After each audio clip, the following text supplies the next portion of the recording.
Model of partnership. तो partnership जो है एक ऐसा बिजनेस है जहाँ पर कितने पार्टनर्स हैं, कितने ओनर्स उसके, मिनिमम 2 और मोर। मोर कितने 50, 50 partners maximum. Indian partnership act 1932 के प्रोविजंस लागू होते हैं पार्टनरशिप एक्ट को, पता है। फिर हमारी आती है डेफिनेशन, मीनिंग ऑफ पार्टनरशिप। तो what is the meaning of partnership, बताइए। व्हेन टू और more persons agree to start the business to earn the profit, है ना। Such business carried by all, one of them acting for all. और profits का क्या करेंगे, profit to be shared by them equally और in agreed ratio. ये क्या है, पार्टनरशिप होती है। फिर दूसरा टॉपिक हमारा था एसेंशियल ऑफ पार्टनरशिप। पार्टनरशिप की नहीं क्या एसेंशियल है, मिनिमम 2 और मोर, मिनिमम 2 पर्सन, मैक्सिमम 50। अब पॉइंट आता है कि 50 किसने बोला, 50 बोला company rules and miscellaneous rules and regulations 2014 ने बोला कि मैक्सिमम पार्टनर 50 होंगे पार्टनरशिप में। अब यहाँ पे कंपनी रूल्स क्यों लागू है, क्योंकि कंपनी रूल एक बड़ा एक्ट है, बड़े एक्ट का प्रोविजन छोटे एक्ट पर लागू हो गया। ठीक है, क्योंकि हमारी जो डिमांड थी एग्जिस्टिंग जो हमारा एक्ट था उसमें 20 की डिमांड थी, 20 की लिमिट थी। अब मैक्सिमम हम उससे ज़्यादा कर नहीं सकते, 20 से ज़्यादा। तो इसके ऊपर हाँ प्ले डाली हमने, तो companies rules miscellaneous rules regulations ने बोला कि 50 कर सकते हो, कोई दिक्कत नहीं है, बट 50 से ज़्यादा नहीं कर सकते। दूसरा पॉइंट आता है कि क्या पार्टनरशिप का रजिस्ट्रेशन कंपलसरी है, क्वेश्चन आता है एग्जाम में, तो इसका आंसर है नो, इट इज़ वॉलेंटरी, है ना। बट क्या एग्रीमेंट होना जरूरी है, बिल्कुल एग्रीमेंट होना जरूरी है। एग्रीमेंट ओरल भी हो सकता है और रिटर्न भी हो सकता है। ठीक है, अगर एग्रीमेंट हमारा ओरल है, तो ओरल तो आप जानते हैं, ओरल का एक एविडेंस नहीं है हमारे पास। तो इन केस फ्यूचर में कोई हमारी कन्फ्लिक्ट्स होती हैं, मिस मिसबिहेव होता है, कुछ भी मिसकंडक्ट होता है, तो उस केस में हमारे पास एविडेंस नहीं होता। तो इसलिए एक बेटर ये रहता है कि अगर आप एग्रीमेंट कर रहे हैं तो रिटर्न में, हाँ रिटर्न में करें, तो रिटर्न एग्रीमेंट को हम बोलते हैं पार्टनरशिप डीड। तो पार्टनरशिप डीड अगर पूछे तो है क्या, it is a return agreement of partnership. क्या लिखा रहता है इसके अंदर, it contains all details, responsibility duties, है ना, between, decided between the partners. फिर अगर हम बात करें कि मेन मेन चीजें क्या लिखी रहती है, सबसे पहले पार्टनर स्टेट में लिखा रहता है नाम, name and address of business, business का नाम और उसका एड्रेस। दूसरा क्या लिखा रहता है, name and address of partner, address कौन से पार्टनर्स के, पर्सनल एड्रेस उनके रेजिडेंस के। फिर थर्ड पॉइंट आता है नेचर ऑफ बिजनेस, बिजनेस का क्या नेचर है आपका, क्या कैसे किस चीज में डील करेगा, सर्विस में जाएगा, मैन्युफैक्चरिंग में जाएगा, ट्रेडिंग में जाएगा, किस चीज में जाएगा। फिर हमारा आता है capital contribution by each partner, हर एक पार्टनर ने कितना कैपिटल कंट्रीब्यूट करा। और फिर हमारा होता है प्रॉफिट शेयरिंग रेशियो, ये लिखना बहुत जरूरी होता है।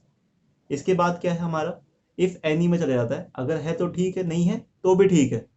ठीक है, जैसे कि किसी पार्टनर को सैलरी कितनी देनी है, किसी पार्टनर को कैपिटल पे इंटरेस्ट कितना पे करना है, इंटरेस्ट ऑन लोन कितना देना है, कोई पार्टनर ड्राइंग करेगा तो कितनी कर सकता है मैक्सिमम, फिर उस पर क्या इंटरेस्ट चार्ज करेंगे हम। किसी पार्टनर ने अगर हमें लोन दिया तो उसके ऊपर हम कितना इंटरेस्ट पे करेंगे उसको, वो भी लिखेंगे। और कोई भी ड्यूटीज, जैसे ड्यूटी होगी ड्यूटी टू असेस अकाउंट्स, भाई ड्यूटी टू मेंटेन कैश, वो सब पार्टनर्स की जिम्मेदारी है। रिस्पॉन्सिबिलिटी दे देंगे कि भाई आपका रिस्पॉन्सिबिलिटी है पूरे अकाउंट्स का ध्यान रखना, अकाउंट मेंटेनेंस की आपकी रिस्पॉन्सिबिलिटी है। किसी की ड्यूटी दे दी कि कैश को संभाल कर रखना आपकी ड्यूटी है। इन केस कोई चोरी होती है, कोई एम्बेजलमेंट होती है, एम्बेजलमेंट में चोरी होता है, बट किसकी चोरी, कैश की चोरी, जब कैश चोरी हो जाता है तो उसे एम्बेजलमेंट बोलते हैं। ठीक है, एम्बेजलमेंट बोलते हैं उसे, कैश की चोरी बोलते हैं एम्बेजलमेंट। तो वो किसकी जिम्मेदारी होगी, क्लियर, पार्टनरशिप समझ में आया। अब प्रोविजन ये आता है अगर पार्टनरशिप डीड नहीं है तो क्या होगा, कोई मिसकंडक्ट होती है, आपने ओरल एग्रीमेंट कर रखा था आपस में जिसका हमारे पास कोई एविडेंस नहीं था, फ्यूचर में एक मिसकंडक्ट होती है। मिसकंडक्ट में क्या होगा, दो ही चीज होती है, कोर्ट में जाएगा या जो भी बिजनेस कोर्ट में जाएगा तो फैसला यही आएगा कि जो भी प्रॉफिट है वो इक्वल बांट लीजिए। अगर किसी पार्टनर ने लोन दिया है तो उस पर 6% पर एनम इंटरेस्ट पे करना है, और ये देना कंपलसरी होता है चाहे आप। बट अगर हाँ, आपका एग्रीमेंट रिटर्न है, और रिटर्न एग्रीमेंट में साफ साफ ये बात लिखा गया है कि हम लोन के ऊपर इंटरेस्ट पे नहीं करेंगे, तो फिर उसके ऊपर इंटरेस्ट नहीं दिया जाएगा। बट अगर इंटरेस्ट और लोन का पॉइंट ही नहीं है पार्टनरशिप डीड के अंदर, तो उस केस में 6% देंगे। समझ में आई ना बात? तो ये तो हो गया। फिर एक ऐसा रूल भी है होता है हमारा कि भाई डिसीजंस वाला, दो पार्टनर एग्री हैं परचेज करने के लिए मिस्टर राम से, ए और बी सी, तीन पार्टनर है, इनमें से ए और बी चाहते हैं कि हम राम से सामान खरीद लें, बट सी एग्री नहीं है। तो क्या हम राम से सामान खरीदेंगे? तो इसमें आंसर होगा it may be, they may purchase, है ना? तो खरीद भी सकते हो, नहीं भी खरीद सकते। सेल पर, हाँ, सेल परचेज से संबंधित जो भी डिसीजन होंगे उसमें मेजोरिटी का एग्री होना जरूरी है। तो तीन में से दो पार्टनर एग्री हैं, इसमें मेजोरिटी एग्री है। तो बट वहां पर हम कैन वर्ड यूज नहीं करेंगे। कैन का मतलब ये हो गया कि हमने तीसरे पार्टनर की जो भावनाओं को उसको ठेस पहुंचा दी, राइट? तो हम क्या करेंगे, इसमें वर्ड यूज करेंगे मे, दे मे परचेज। क्लियर? फिर तीन पार्टनर थे, सी चाहता था कि उसका बेटा पार्टनर बन जाए, बट ए और बी नहीं चाहते थे। तो इसका मतलब क्या है हुआ, वो पार्टनर नहीं बना सकता। यहाँ पर जब भी कोई नया पार्टनर हम बिजनेस में इंट्रोड्यूस कराते हैं, तो उसमें एग्जिस्टिंग पार्टनर जो पुराने पार्टनर है उनका सभी का एग्री होना जरूरी है।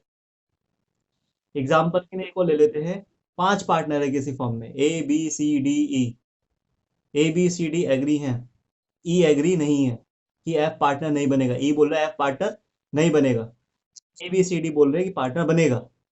तो उस केस में एफ पार्टनर नहीं बन सकता, A B C D plus E को भी एग्री होना क्या है, जरूरी है। ठीक है? तो एडमिशन के केस में क्या होगा, all partners must be agreed, must be agreed, ठीक है? या मेन डालेंगे, हाँ मस्ट, होने ही जरूरी है, ऑल पार्टनर्स कंपलसरी है। फिर एक केस हमारा ये आता है थ्योरी का कि भाई तीन पार्टनर थे फर्म में, अरुण, वरुण और चारू।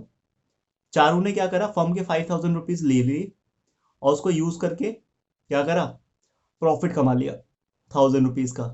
अब अरुण और वरुण कह रहे हैं कि भाई ये जो प्रॉफिट है, ये आपने पार्टनरशिप के यानी हमारे फर्म के बिजनेस का अमाउंट यूज करके कमाया है, तो इस 1,000 रुपीज के ऊपर हमारा भी राइट है, राइट? तो उस केस में क्या होता है, वो बिल्कुल सही बोल रहे हैं, अगर आप फर्म का पैसा यूज करते हैं और उससे कोई भी प्रॉफिट कमाते हैं तो उसमें सभी पार्टनर्स का क्या है, शेयर होता है। तो इस केस में चारू को, फर्म को कितने रुपए रिटर्न करने होंगे, 6,000 रुपीज, 5,000 जो उसने लिए थे प्लस जो 1,000 रुपीज प्रॉफिट कमाया है, तो टोटल उसे 6,000 रुपये वापस करने होंगे। क्लियर हुई बात है? फिर हमारा अब इसमें एक दूसरा केस है। नेक्स्ट टाइम चारू ने फिर 5,000 निकाला, पर इस बार 5,000 की जगह उसे प्रॉफिट नहीं हुआ, उसमें 500 का उसे लॉस हो गया। अब चारू को पिछली वाली बात कि जब प्रॉफिट हुआ था तो मेरे को इन्होंने 6,000 रुपये लिए थे, पर इस बार तो लॉस हुआ है, तो इस बार मैं फर्म को 4,500 रुपये वापस दूंगी। बट ये रूल नहीं है। क्यों रूल नहीं है? क्योंकि अगर कोई पार्टनर बिना डिसीजन के, क्योंकि और बाकी लोगों का तो डिसीजन नहीं था उसमें इन्वॉल्व, दो पार्टनर का, अरुण और वरुण का, तो उस केस में, लॉस के केस में, लॉस वही पार्टनर बियर करता है जिसने डिसीजन लेके वो फंड को इन्वेस्ट करा था। बट प्रॉफिट के केस में सभी लोग उसके क्या होते हैं, एलिजिबल। ठीक है? तो इस केस में, दूसरे केस में, लॉस के केस में, हाँ दूसरे केस में क्या होगा, पार्टनर को पूरा पूरा अमाउंट रिटर्न करना होगा जितना उसने क्या करा था, विड्रॉ करा था। बात समझ में आई? तो ये हमारे कुछ बेसिक फंडेज है, थ्योरी के क्वेश्चन से एक एक नंबर, दो दो नंबर के एग्जाम में पूछ सकता है।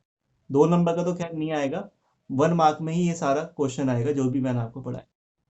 ठीक है? फिर इसके बाद क्या है हमारा,